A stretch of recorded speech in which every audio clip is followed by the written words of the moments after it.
Hello, everyone, and welcome to the summary of our online Bible study held on Sunday evenings at the Kittanning Free Methodist Church. Our study has us moving through the Gospel of Mark, and today we're going to be focusing on Mark chapter 2, verses 1 through 12. Join me as I read the passage.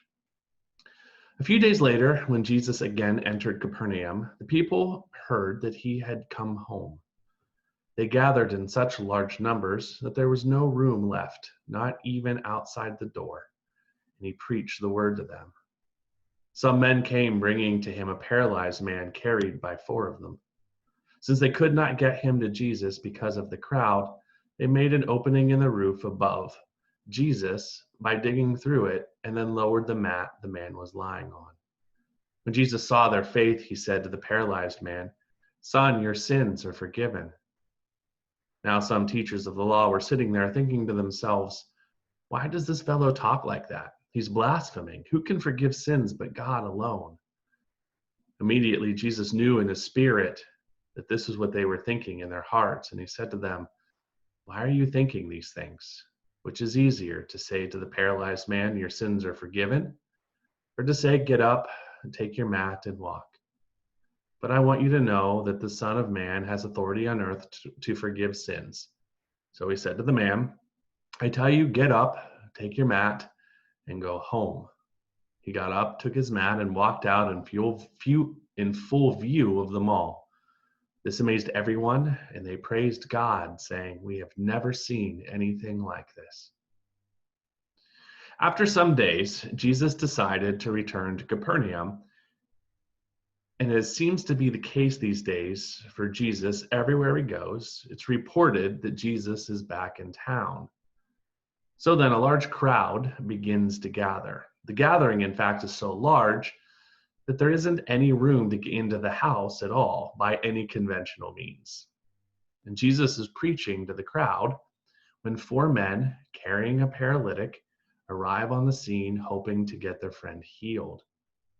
They can't make their way through the crowd, so they get this great idea.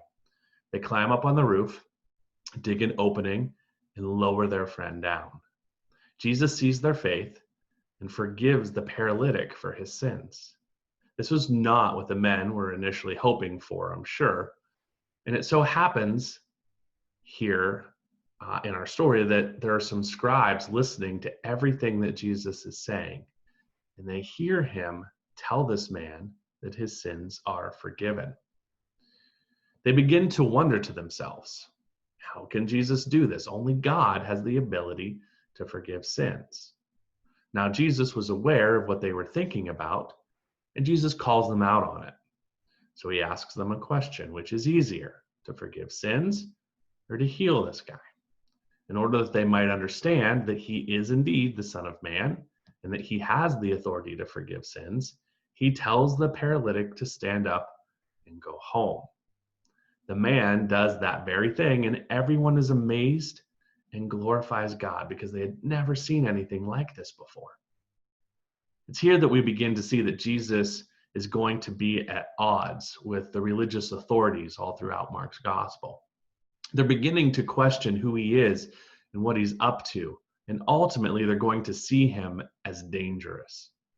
The seeds of that are beginning to develop here.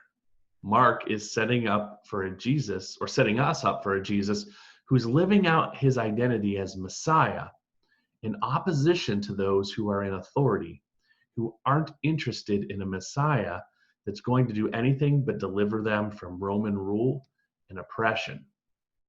They wanted no part of a Messiah who is going to forgive sins or heal people in any way. That would go against the religious status quo. Now, Jesus could have easily healed the paralytic and been done with the whole thing, but Jesus decided to use this as a teaching moment. Instead of healing, Jesus decided to tell the man that his sins were forgiven. That starts an internal ruckus for the scribes because a man just can't say that. It's blasphemy.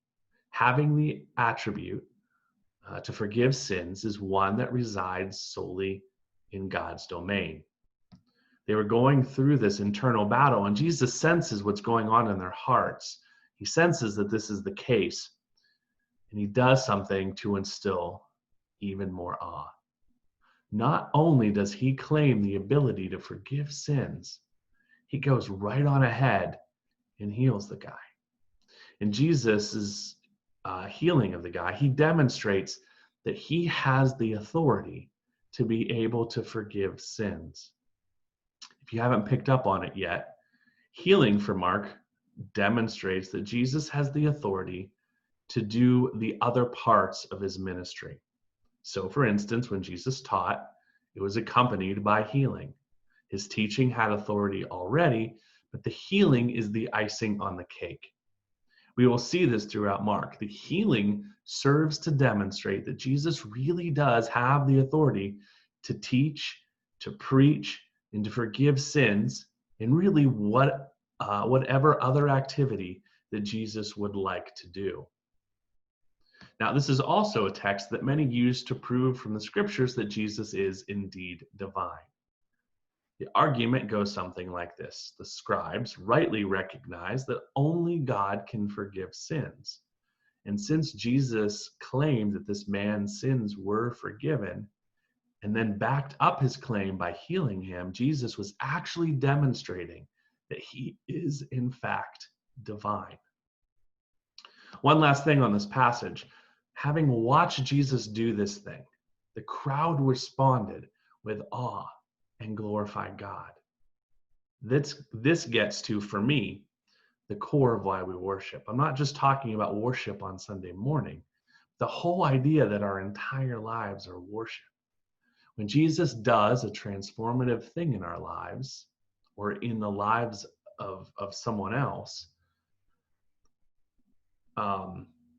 we glorify God for it.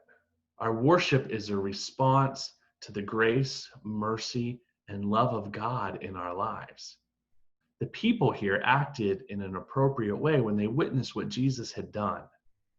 When we see or hear about Jesus at work, it should drive us toward gratitude and should drive us to glorify God. Thanks for joining us for our summary, for our online study of Mark chapter 2, verses 1 through 12. Until next time, the Lord bless you and keep you. The Lord make his face shine upon you and be gracious to you. The Lord turn his face towards you and give you peace.